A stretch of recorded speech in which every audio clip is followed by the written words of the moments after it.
नमस्कार दोस्तों, क्राइम कहानी चैनल में आप सभी का स्वागत है। यदि आप क्राइम कहानी चैनल पर नए हो तो इस चैनल को सब्सक्राइब कर लीजिए, बेल आइकन को जरूर दबा दीजिए ताकि मेरे हर वीडियोस का नोटिफिकेशन आपको मिलता रहे।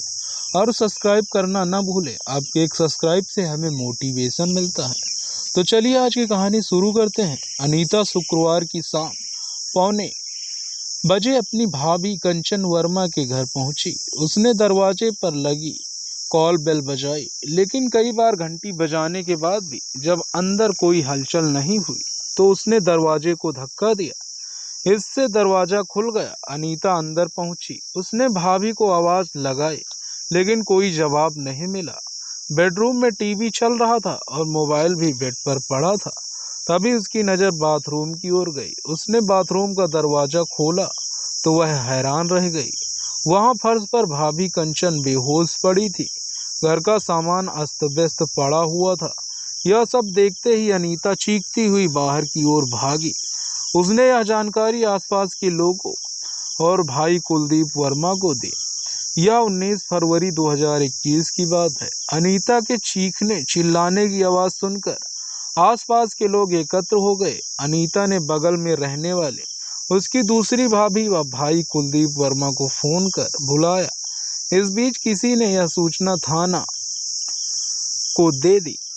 सब तभी सर्राफा कारोबारी कुलदीप वर्मा अपने नौकर के साथ घर पहुंचे और अपनी पत्नी को मेडिकल कॉलेज ले जाने के साथ साथ अपनी दोनों बेटियों या बेटे को फोन किया।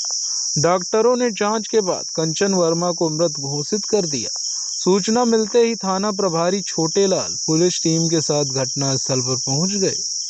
हत्या व लूट की घटना से सनसनी फैल गई थी। कुलदीप वर्मा प्रतिष्ठित सर्राफा कारोबारी थे। घटना की जानकारी होते ही व्यापार मंडल के पदाधिकारियों के साथ साथ कुलदीप वर्मा की दोनों बेटियां, बेटा व शहर में रहने वाले अन्य परिजन व करीबी एकत्र हो गए। घनी आबादी वाले इलाके में हत्या व लूट की घटना पर लोग आक्रोश होकर हंगामा करने लगे। स्थिति की गंभीरता को भांपकर इंस्पेक्टर ने अपने उच्च अधिकारियों को अवगत करा दिया। आनन फानन में अलीगढ़ के एसएसपी मुनीराज भी, SP city Kuldeep Singh Gunawat, SP crime doctor Arvind Kumar सहित अन्य अधिकारी भी पहुंच गए।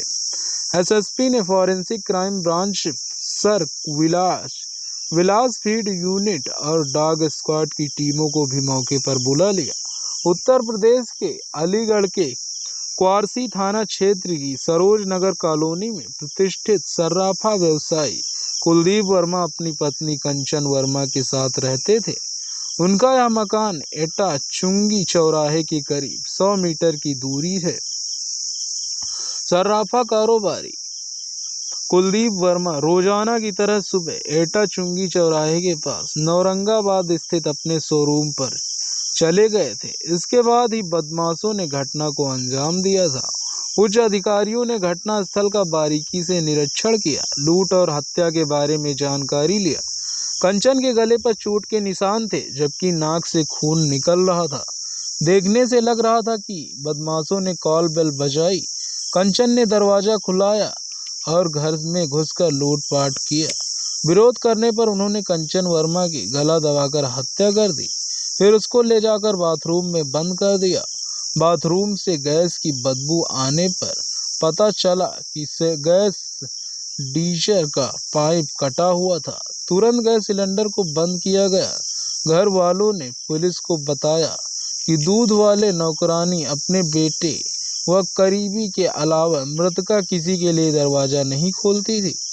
घर में कुत्ता भी है जो घटना के समय मकान की पहली मंजिल के कमरे में बंद था।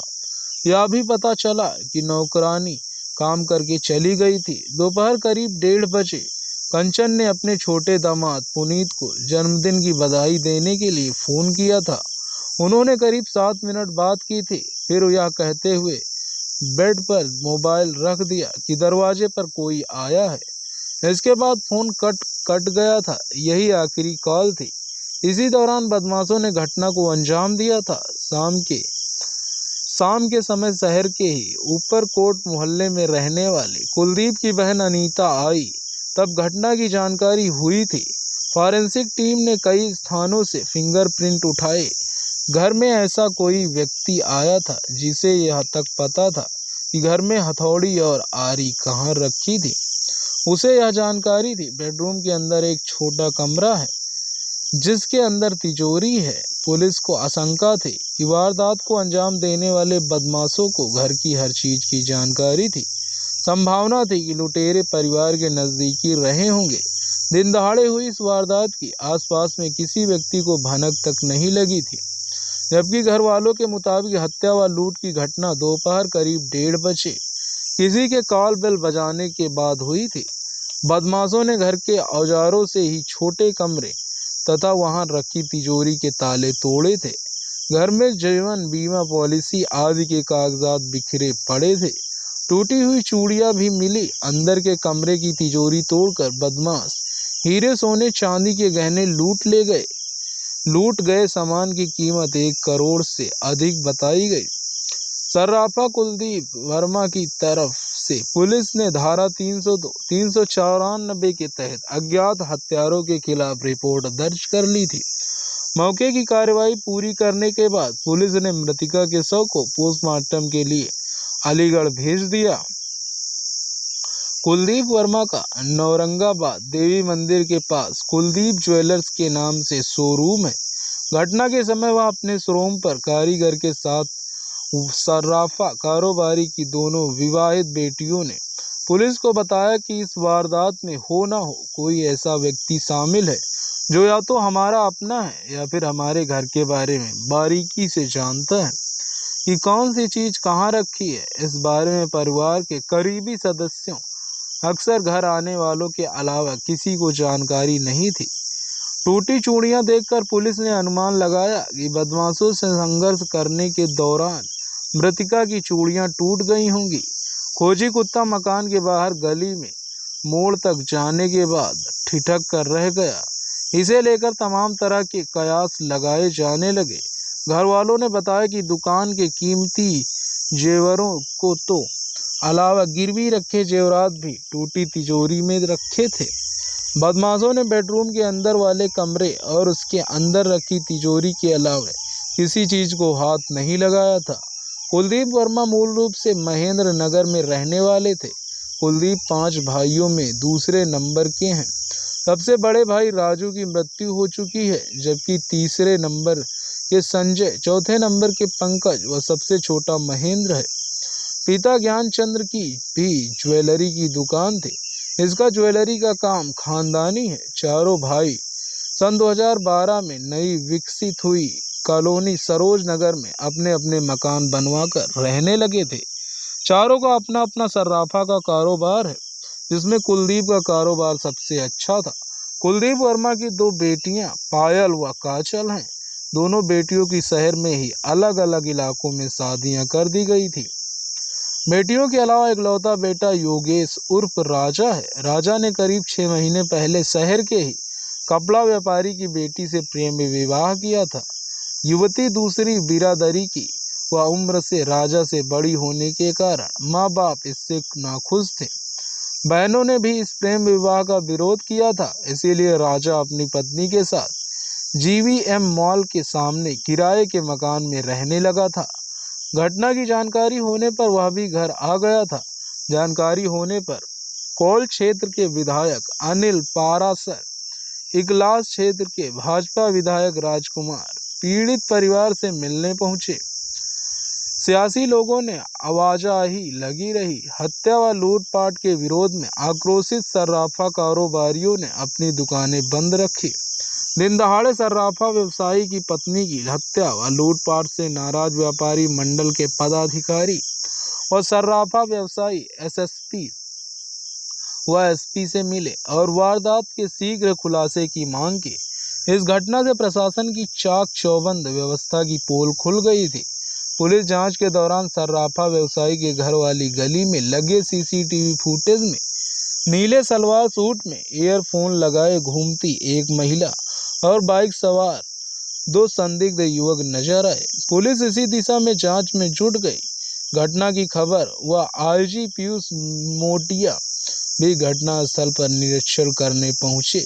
उन्होंने अधिकारियों से बातचीत की और परिवार के सदस्यों से भी उन्होंने पुलिस अधिकारियों को जल्दी खुलासे के आदेश दिए। हत्या व लूट की घटना का पर्दाफाश करने के लिए एसएसपी मुनिराज भी, SP city Kuldeep Singh Gunawat, SP crime doctor Arvind ने नेतृत्व में 2 टीमों का गठन किया।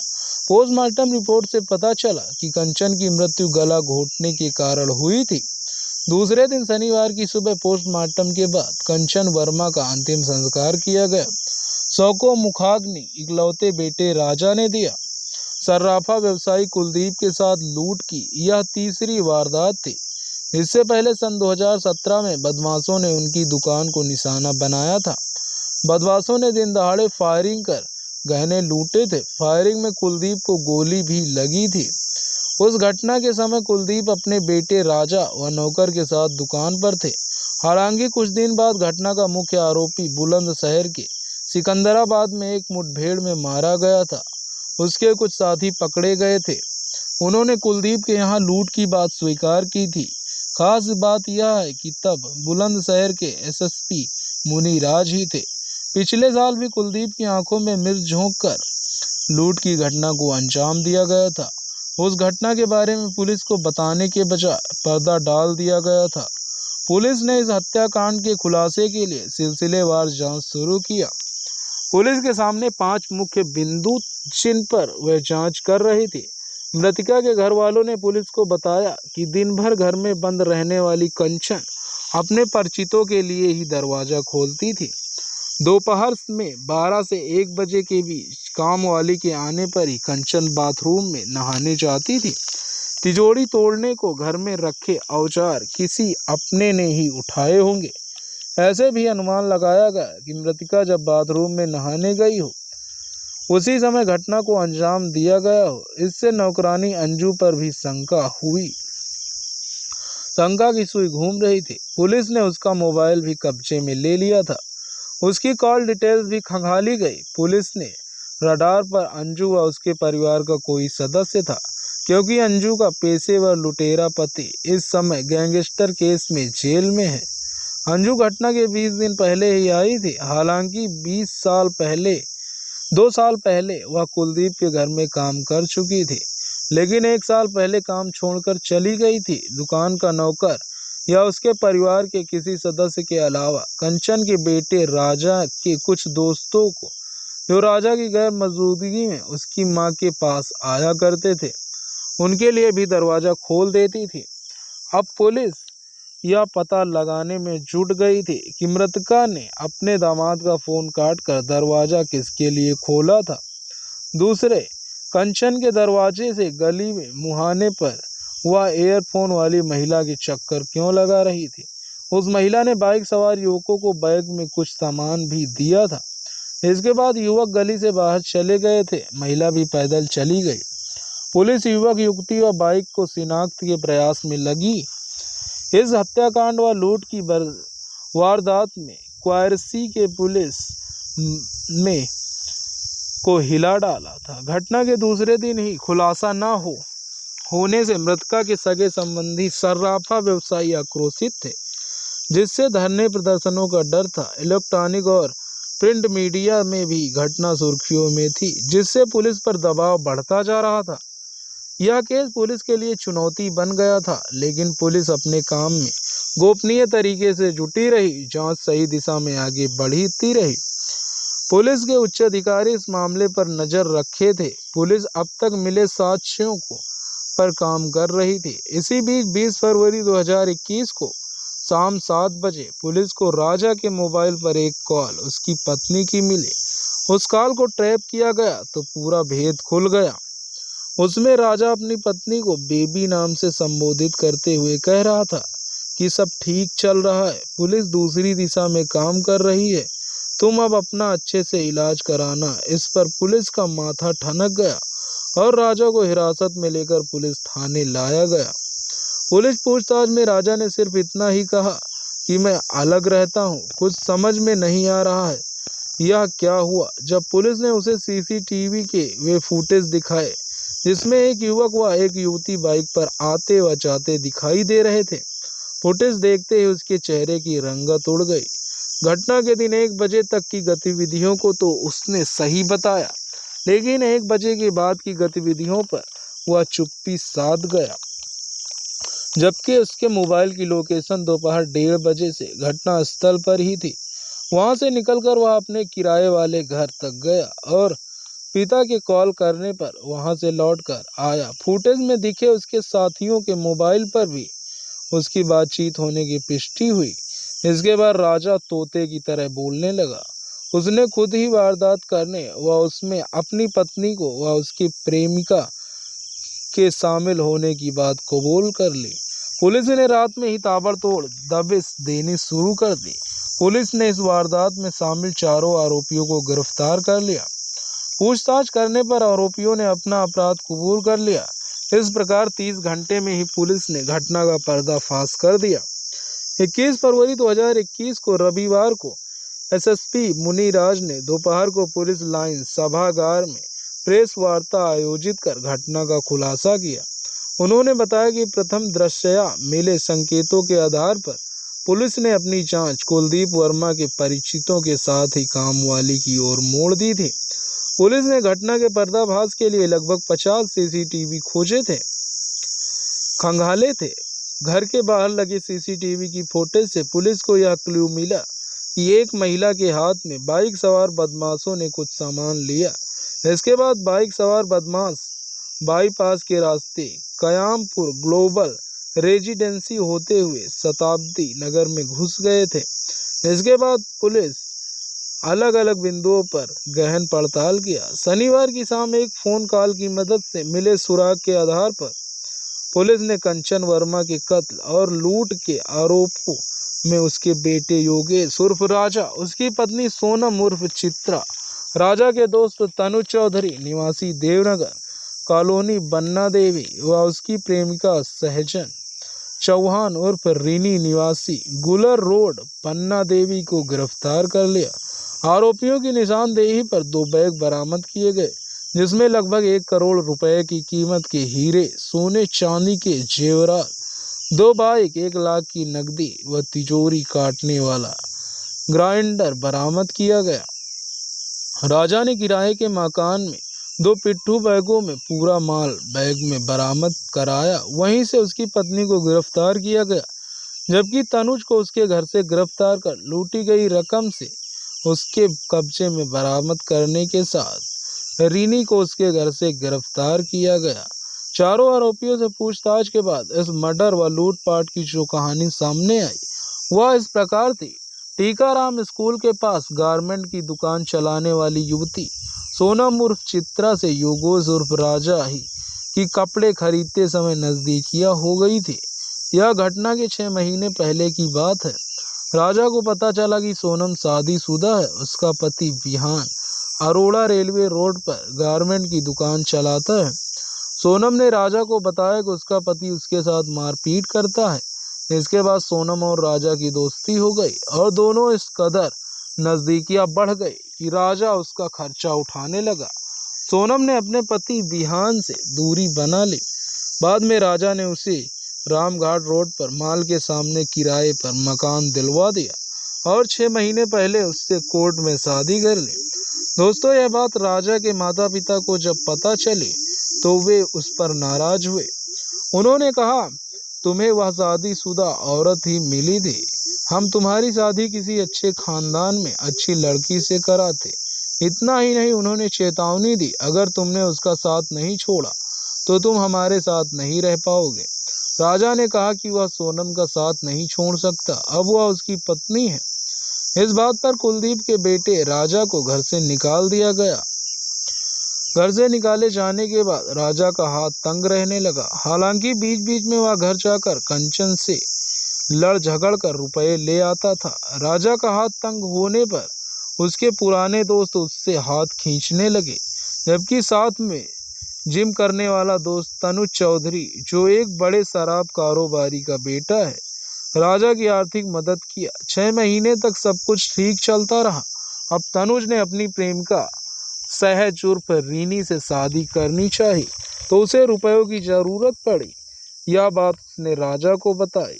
दोनों दोस्त व उसकी प्रेमिकाओं ने राजा के सामने अपने घर से जेवरात लाने का प्रस्ताव रखा। इस प्रस्ताव में यह बात हुई कि जैसे लड़ झगड़ कर रुपए लाते हो, वैसे ही जेवरात ले आओ तो एक बार में काम बन जाएगा। माँ किसी से कुछ कहेगी भी नहीं। घटना से 10 दिन पहले राजा अपने दोस्त तनुज के साथ माँ से मिलने घर गया था। उस दिन उसने माँ से झगड़ा किया, कहा मेरी बीवी 3 महीने की गर्भवती है, उसे रुपयों की जरूरत है। मगर कंचन ने साफ कह दिया कि वह किसी विवाहिता को अपनी बहू नहीं बना सकती। बाद में राजा दोस्त के साथ घर से चला गया। इसके बाद 19 फरवरी 2021 को योजना के तहत सोनम को डॉक्टर के यहाँ छोड़कर दोपहर में राजा बाइक से अपनी मां के घर पहुंचा। योजना के तहत तनुज और ऋण भी बाइक पर वहां पहुंच गए। कॉल बेल बजाने पर कंचन ने दरवाजा खोल दिया। राजा व तनुज अंदर आ गए। राजा ने मां से जेवरात व रुपए की मांग की। मां ने विरोध शुरू कर दिया। इस पर राजा को तिजोरी वाले कमरे में चला गया और तनुज उसकी मां कंचन से उलझता रहा। विरोध बढ़ता देख राजा के इशारे पर तनुज ने साड़ी से कंचन के गला घोंटकर हत्या कर दी और शव को बाथरूम में बंद कर भ्रमित करने के इरादे से गैस पाइप काट दिया।